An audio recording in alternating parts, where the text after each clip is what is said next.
Salut à tous, c'est Cyril71, bienvenue dans cette nouvelle vidéo. En ce jeudi soir du 10 décembre 2020, on se retrouve pour faire un nouveau point météo avec l'analyse des centres d'action.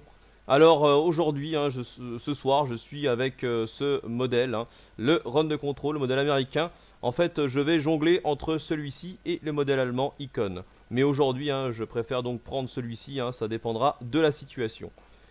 Donc, avant de commencer ce point météo, on va revenir un petit peu sur cette première décade de décembre qui aura été hivernale, avec des températures plus froides, légèrement en dessous des normales de saison, ce qui est une bonne nouvelle et ça a surtout apporté de bons cumuls de neige sur les reliefs. Et justement, on en vient aux précipitations. Et là, on constate toujours par contre une différence selon les régions et notamment sud-ouest, nord-est, avec beaucoup plus de cumuls du côté de l'ouest et du sud-ouest par rapport à ces régions de l'est. Donc c'est assez curieux de retrouver de nouveau cette remarque. Voilà. Alors, voilà, en dehors de ça, la neige effectivement a été très abondante, notamment sur les Alpes, c'est eux qui ont reçu les cumuls les plus importants. On a eu quelques chutes de neige en plaine, mais dans l'ensemble, elles étaient rares quand même. Voilà. Alors maintenant la synoptique va changer. On va voir un redout avec un flux de sud-ouest qui va se mettre en place.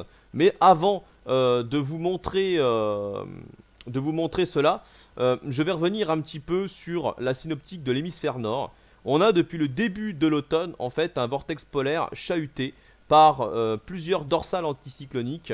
Et donc cela engendre des anomalies chaudes dans les hautes latitudes. Ça oblige le vortex polaire à se diviser en plusieurs parties dans les moyennes latitudes. Cela engendre des légères anomalies froides. Du coup, c'était le cas chez nous au mois d'octobre et c'est toujours le cas en ce moment d'ailleurs. Donc on constate effectivement pas mal d'anomalies chaudes ces derniers jours, dernières semaines.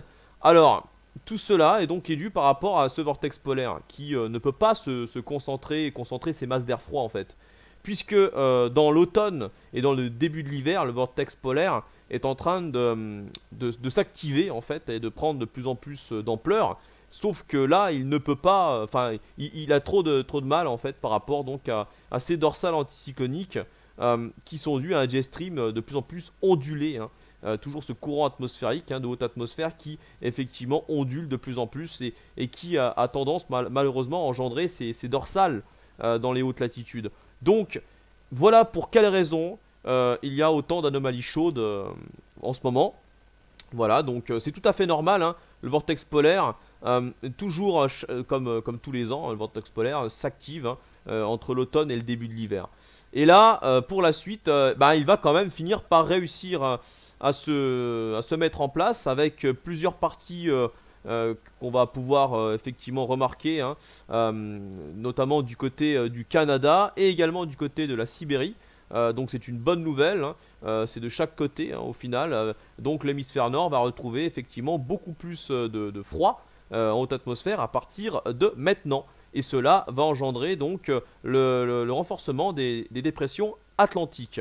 Puisqu'on voit très bien que la circulation océanique est quand même assez présente, mais elle reste molle. Voilà, c'est toujours ce flux d'ouest très mou qui nous concerne, car justement c'est dû à ce vortex polaire qui n'arrive pas à se renforcer. Donc forcément les dépressions atlantiques en sont affaiblies. Et les dorsales anticycloniques, elles par contre, sont plus importantes. Et notamment là, avec un anticyclone continental qui a été présent pendant le mois de novembre et qui continue quand même à être présent du côté de la Russie, une partie de la Scandinavie, de l'Europe de l'Est.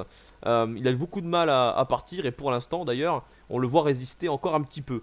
Par contre, du côté de la circulation océanique, elle devrait prendre un petit peu plus d'ampleur grâce à l'alimentation en air froid des anomalies que j'ai citées. Donc là, je vais vous montrer avec les centres d'action, c'est parti.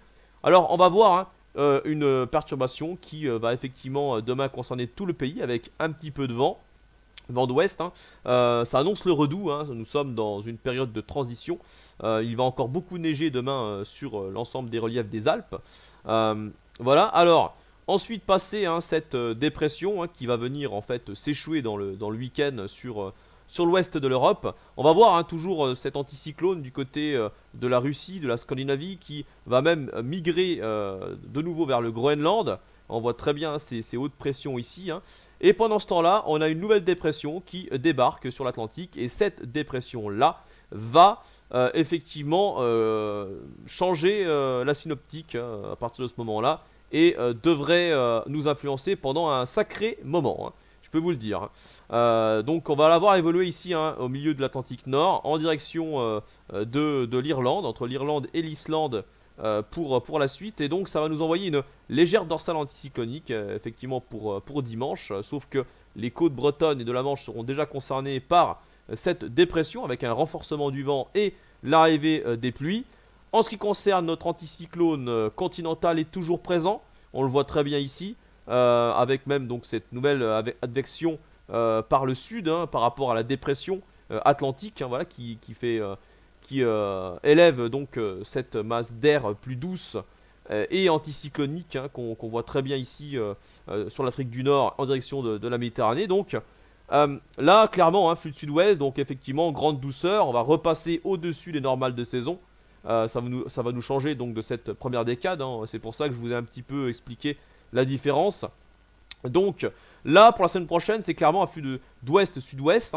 Donc on voit très bien, on va avoir un enchaînement de perturbations avec plusieurs dépressions qu'il faudra surveiller. Notamment déjà celle-ci, on a un minimum dépressionnaire ici qui pourrait occasionner un coup de vent du côté des côtes bretonnes. Mais on voit que l'anticyclone continental continue de résister et donc les perturbations seraient malheureusement affaiblies pour les régions du nord-est et de l'est. Voilà. Alors on surveillera d'autres systèmes dépressionnaires par la suite, puisqu'on voit que là il y a de plus en plus de bleu sur la carte, car je vous l'ai dit, l'hémisphère nord va retrouver des masses d'air plus froides. Donc on surveillera un flux d'ouest de plus en plus perturbé, avec des dépressions de plus en plus réactivées. Donc c'est un peu la tendance que j'ai vue pour la suite de ce mois de décembre. C'est une tendance, un flux de sud-ouest à ouest perturbé et plutôt doux par contre, effectivement ça va être très doux, mais la bonne nouvelle c'est que les pluies seront quand même présentes en principe sur une grande partie du pays. Voilà donc pour ce point météo. Alors en ce qui concerne la neige en montagne, la limite pluie neige elle va remonter jusqu'à 1500 mètres, voilà, c'était une dernière petite précision à vous apporter. Donc écoutez, j'ai tout dit dans cette vidéo, merci de l'avoir suivi. Et je vous souhaite une bonne soirée. On se retrouve très bientôt pour d'autres vidéos. Ciao!